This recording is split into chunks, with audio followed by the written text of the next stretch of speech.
ఈరోజు నేను కేరళలోని పాలక్కడ్ ప్రాంతానికి బయలుదేరాము. ఈయన నా స్నేహితుడండి. కోయంబత్తూరు దగ్గరగా 60 కిలోమీటర్ల దూరంలో పాలక్కడ్ అనే ప్రాంతం వెళ్దాం రండి నన్ను పిలిచారు.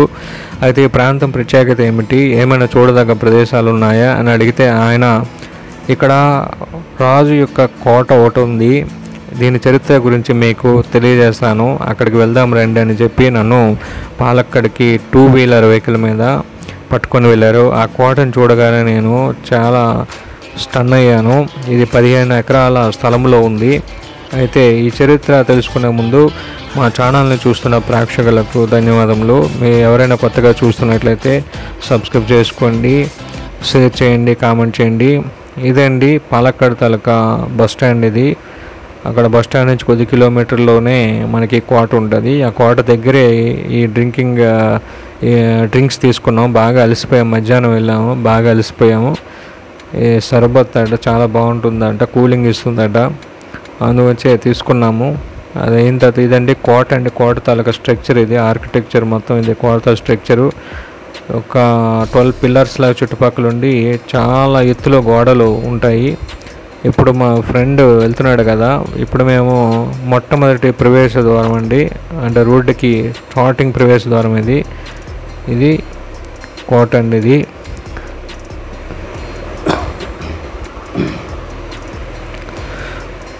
చాలా పెద్ద స్థలంలో ఈ కోట ఉంటుంది.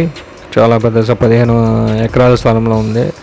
అసలు గోడలు ఇవన్నీ కన్స్ట్రక్షన్ చూసా చాలా స్ట్రాంగ్గా ఉంటుంది.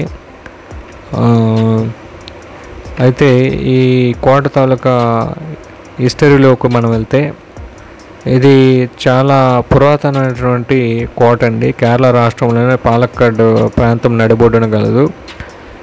అయితే ఇది దక్షిణ భారతదేశంలోని, మన కేరళ రాష్ట్రం ఉంది కదా, దక్షిణ భారతదేశంలోని ఒక పురాతనమైన కోట.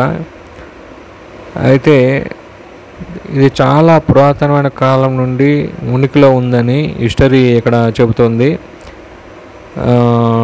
కొంతమందికి తెలియదు, అంత పురాతనం కాదనేసి అనుకుంటున్నారు, కానీ చాలా పురాతనమైనది అనేసి హిస్టరీ ఇక్కడ తెలియజేస్తుంది. అయితే 1766 ఏడీలో ప్రస్తుత రూపంలో నిర్మించబడిందని ఇక్కడ చరిత్ర చెబుతుందని నమ్ముతారు. కానీ దానికి ముందు డిఫరెంట్గా స్ట్రక్చర్ ఉండేదేమో, ఆ స్ట్రక్చర్ అనేది కొంచెం కనిపించడం లేదు. అయితే దీని తాలూకా ప్రారంభ చరిత్ర గురించి చాలా తక్కువగా హిస్టరీలో తెలియజేయబడింది. చాలా పురాతనమైనది, కానీ ఎవిడెన్సెస్ సరిగా దొరకలేదేమో, తక్కువగా తెలియజేయబడింది. ఇంకా మనం ఈ కోటకు సంబంధించిన రాజులు వాటి గురించి మనం మాట్లాడుకుందాం. ఇక్కడ మొట్టమొదటగా 16వ శతాబ్దంలోనే స్థానిక పాలకుడు పాలక్కడ్ అచ్చన్న వాస్తవానికి వీళ్ళు ఈ పాల్ ఘాట్ అంటే ఈ పాలక్కడ్ ప్రాంతాన్ని పాల్ ఘాట్ అనేవారు. ఈ ప్రాంతాన్ని పరిపాలించేవారు వీళ్ళు. అయితే వీళ్ళకి జామోరిన్ అనేసి కాలికట్, అది కూడా కేరళలోని ఒక ప్రదేశం, కాలికట్ యూనివర్సిటీ ఉంది కదా, ఈ కాలికట్ తాలూకా రాజ్యం తాలూకా చక్రవర్తి పేరు జామోరిన్. ఆయన చేత బెదిరింపులకి ఎక్కువగా ఈ పాలక్కడ్ అచ్చన్లు వీళ్ళు బెదిరింపులకు గురయ్యేవారు. వీళ్ళు పాలక్కడ్ అచ్చన్ల వారు ఈ కొచ్చిన్ ఇవన్నీ ప్రదేశాలన్నింటినీ పరిపాలించేవారు. వీళ్ళు కూడా బాగా ఫేమస్ రాజులు అనేసి హిస్టరీలో తెలియజేయబడింది. అయితే ఈ జామోరిన్ కూడాను వీళ్ళు వ్యాపార సంబంధించిన విషయాల్లోనే ఈ ప్రదేశం అనేది చాలా తర్వాత యుద్ధాలు చేయడానికి వ్యూహాత్మకంగా ఉంటుందనేసి జామోరిన్ వీళ్ళకి బెదిరింపు కాల్స్ ఇచ్చేవారు ఈ పాలక్కడ్ అచ్చన్ వాళ్ళకి. ఈ పాలక్కడ్ అచ్చన్ ఏం చేశారంటే, ఈ హైదర్ అలీ అని వీళ్ళు సుల్తాన్ రాజుకి నార్థన్ సైడ్లో ఉంటారు కదా సుల్తాన్ రాజులు, ఆయనకి హైదర్ అలీ అనేకి ఒక ప్రతినిధిని పంపించాడు. ఇలాగా జామోరిన్ అనే చక్రవర్తి మమ్మల్ని బెదిరింపు గురి చేస్తున్నాడని. మరి తెలుసు కదా సుల్తాన్లు ఏ విధంగా ఉంటారో. వాళ్ళు ఈయన పాలక్కడ్ అచ్చన్ అనే ఈ పాలక్కాడ్ తాలూకా రాజు ఇండిపెండెంట్గా మారిపోయారు. ఈ హైదర్ అలీ అనేవారు దీన్ని స్వాధీనం చేసుకుని, ఎందుకంటే దీన్ని చూడగానే ఒక వ్యూహాత్మక ప్రదేశంగా ఉంది. అంటే ఇక్కడ నుంచి మనం కొన్ని రాజ్యాలని సంపాదించవచ్చు, కొన్ని కొల్లగొట్టవచ్చు అనేసి ఇది మంచి వ్యూహాత్మక ప్రదేశంగా ఉందనుకొని ఈ ప్రదేశాన్ని ఆయన వశపరుచుకున్నాడు. తర్వాత ఏమైందంటే ఈ Britishers colonel would, next Stewart పులర్టన్, వీళ్ళు కల్నల్స్ తెలుసు కదా. కల్నల్స్ అంటే లైక్ ఈ మిలిటరీ కమాండర్స్ ఆ టైప్ ఉన్న మిలిటరీ ఆఫీసర్స్ లాగా కల్నల్స్ వాళ్ళు ఉండేవారు. వాళ్ళు ఈ హైదర్ అలీని ఇబ్బంది పెట్టి హైదర్ అలీని, తర్వాత ఈ హైదర్ అలీ తాలూకా కొడుకు టిప్పు సుల్తాన్ తర్వాత దీన్ని సంరక్షించుకుంటూ వస్తే వాళ్ళందరినీ కూడాను వీళ్ళు బ్రిటిషర్స్ తెలుసు కదా ఇంకా ఇబ్బంది పెట్టి వాళ్ళని దీన్ని వశపరుచుకున్నారు. దగ్గర 1900 సంవత్సరాల వరకు కూడాను ఈ బ్రిటిషర్స్ కూడాను వాళ్ళు తగ్గట్టుకు ఉపయోగించుకొని సంరక్షించుకుంటూ దీన్ని వచ్చారు. ఇదే అండి లోపలికి వెళ్ళడానికి ఇదనమాట స్టార్టింగ్ ఎంట్రన్స్. ఇది సెకండ్ ఎంట్రన్స్. దీని లోపలే మనకు కోట ఉంటుంది.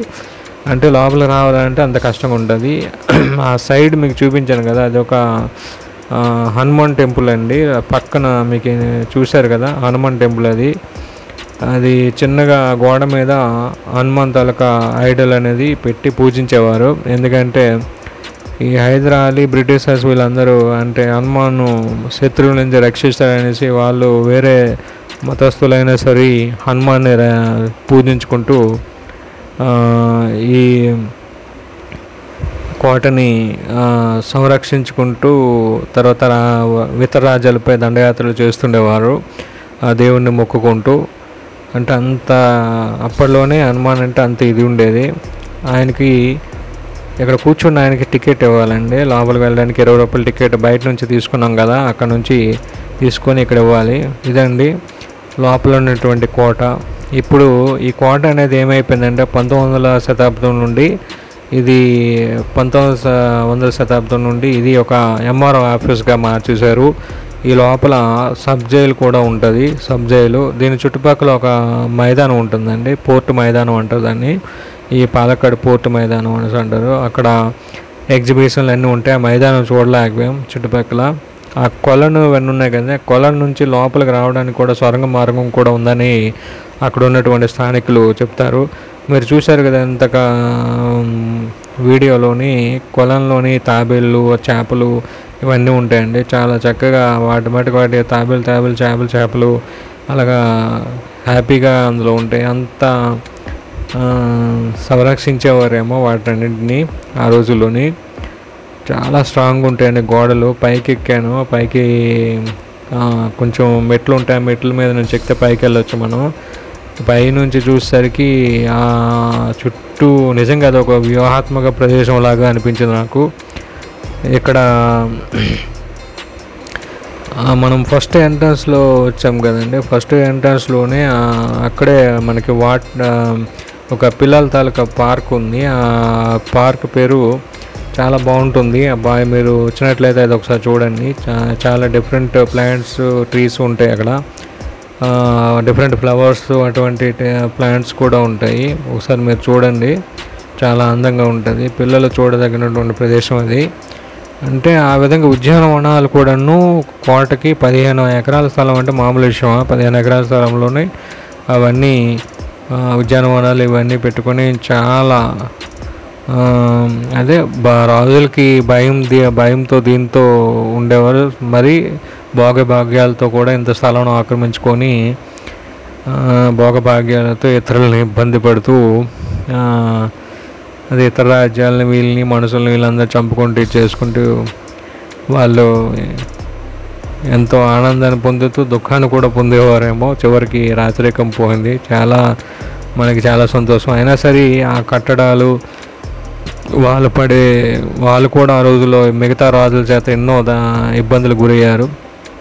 ఇదండి అది కొలనది. ఆ చుట్టుపక్కల రకరకాల మైదానం ఇవన్నీ ఉన్నాయి. అవి చూడలేదు మేము. ఇంకా అవి మీరు వెళ్ళినట్లయితే ఆ చుట్టుపక్కల చూడండి, బాగానే ఉంటాయి. తర్వాత ఇంకా కోట లోపల అదే కొలం నుంచి సొరంగ మార్గం అవి కూడా ఉన్నాయి. అది కూడా మేము చూడలేకపో, అప్పటికే టైం అయిపోయింది. ఇంక ఇక్కడ నుంచి ఇది పైనుంచి అండి, అంటే కోట మీదకి ఎక్కి ఆ పైనుంచి చూసాము.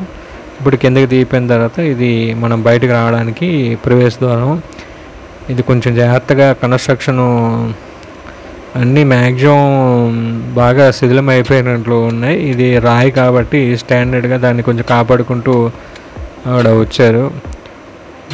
పాతది ఎటువంటి ఇబ్బంది పెట్టకుండా దాన్ని మళ్ళీ చిన్న రీకన్స్ట్రక్షన్స్ అక్కడక్కడ రిపేర్స్ చేసుకుంటూ వాటిని ప్రజలందరికీ ఏ విధంగా ఉండాలని తెలియజేయడానికి దాన్ని మళ్ళీ పునరుద్ధరించడం చేశారనుకుంటాను. స్థానికులు, అక్కడ ఉన్న ఎమ్మెల్యేలు, వీళ్ళు సహకారంతో, గవర్నమెంట్ సహకారంతో ఇది బయటకు వచ్చామండి. అక్కడ పెద్ద పోల్ ఉంది చూసారు కదా, ఆ పైన ఇండియా ఫ్లాగ్ ఉంటుంది, అది ఎప్పుడు ఎగురుతూనే ఉంటుంది. ఇంకా ఇలాగ వచ్చేస్తే మనం అక్కడ బయటకు వచ్చిన కొలను ఉంటుంది, చుట్టుపక్కల అంతా కొలనే ఉంటుంది అనమాట. అయితే పాలక్కడు ఆ లోపలికి, కోట లోపలికి వెళ్ళాలంటే ఆ భయంకరమైన ఆ గేటుని, ఆ గోడల్ని చేసుకుంటూ వెళ్ళడం అంటే అసాధ్యమైనది కాదు, అంత గట్టిగా కన్స్ట్రక్షన్ చేశారు. ఇదండి పాలక్కడ కోట తాలూకు హిస్టరీ. Thanks for watching. మరిన్ని వీడియోస్తో, మంచి ఇన్ఫర్మేషన్తో మేము ముందుకు మళ్ళీ వస్తాను. బాయ్ అండి.